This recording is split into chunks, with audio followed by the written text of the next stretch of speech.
Imagine traveling at over 350 kilometers per hour.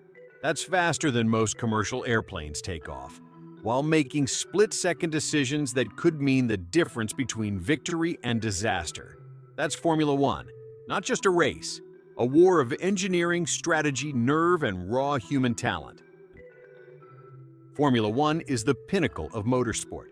It's been running since 1950, and for over 70 years it has produced legends, heartbreaks, rivalries, and moments that people still talk about decades later. From Ayrton Senna to Michael Schumacher, from the streets of Monaco to the deserts of Bahrain, F1 doesn't just race, it tells stories. And right now in 2026, we're living through one of the most dramatic eras in the sport's history.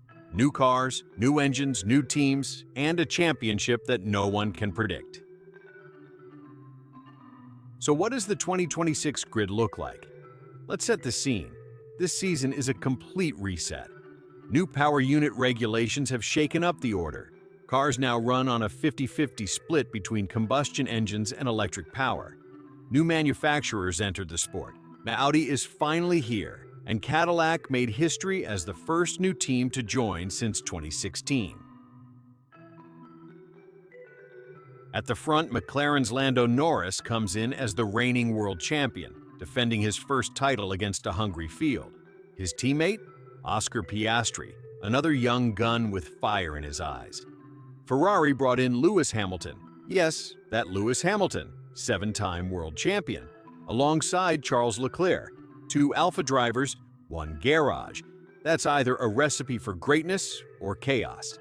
Mercedes responded with George Russell and a teenage prodigy named Kimi Antonelli.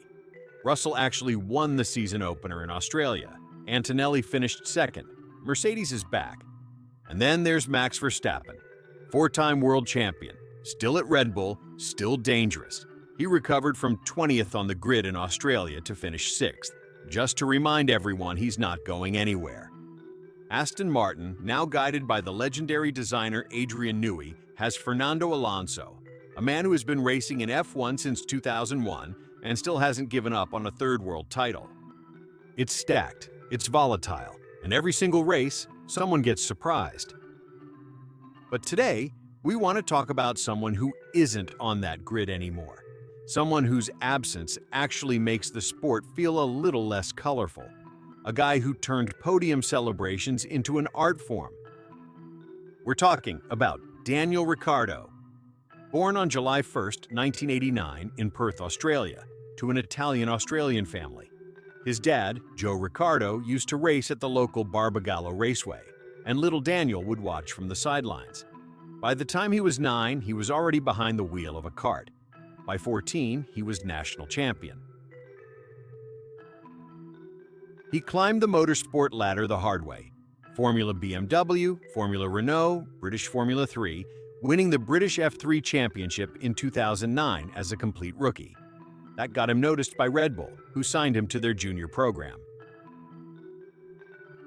His Formula One debut came in 2011 with the Hispania Racing Team, a backmarker outfit, but a foot in the door. 2 seasons at Toro Rosso followed, and then in 2014, Red Bull handed him a seat next to Sebastian Vettel, a 4-time world champion. Everyone expected Vettel to dominate his young Australian teammate. Nobody told Daniel that. Ricciardo outscored Vettel that season, won 3 races, including an unforgettable Canadian Grand Prix, and finished 3rd in the championship. He was 25 years old. The world suddenly knew his name. His time at Red Bull produced some of the most spectacular drives in modern F1 history. Overtaking moves that made fans stand up from their couches. Strategy calls that left team principals scratching their heads. A never-say-die attitude that earned him the nickname, the Honey Badger. Because just like the animal, he would not give up. He would not back down, ever. Between 2014 and 2018, he won 7 races for Red Bull. His Monaco victory in 2018, where he started from pole and led every single lap, is considered one of the cleanest drives in years. But then came a decision that surprised everyone. He left Red Bull, left one of the dominant cars on the grid. to join Renault. Why? Some say it was about money, some say it was about control, but Ricciardo said it was instinct, and in F1, sometimes your gut is wrong.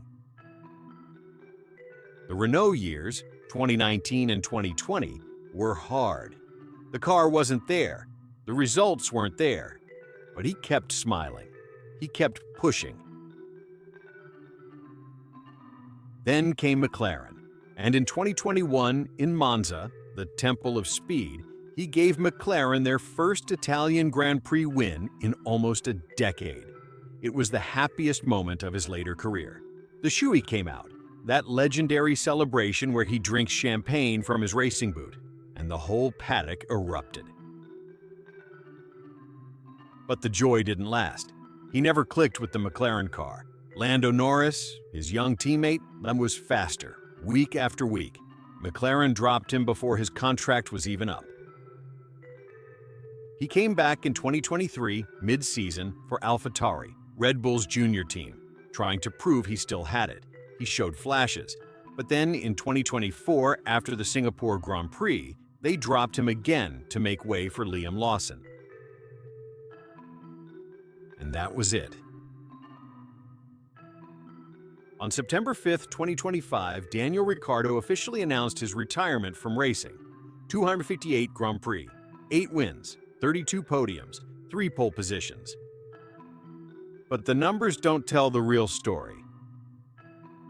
The real story is a driver who made Formula One fun to watch, who made you believe that sport is also about personality, about joy, about that huge grin crossing the finish line, who proved that you could be devastatingly fast and genuinely likable at the same time. Today, he's the global ambassador for Ford Racing, who are powering Red Bull's 2026 cars, so he's still part of the family, still in the paddock in some capacity. The honey badger never fully goes away. And honestly, we kind of hope he never does. That's it for today's episode. If you're new here, welcome. We're going to be diving deep into the world of Formula One, the drivers, the drama, the history, and everything in between. Actors, history moments, fun facts, and more. Subscribe so you don't miss what's coming next, and let us know in the comments, who's your favorite driver, and what do you think was Ricciardo's greatest race?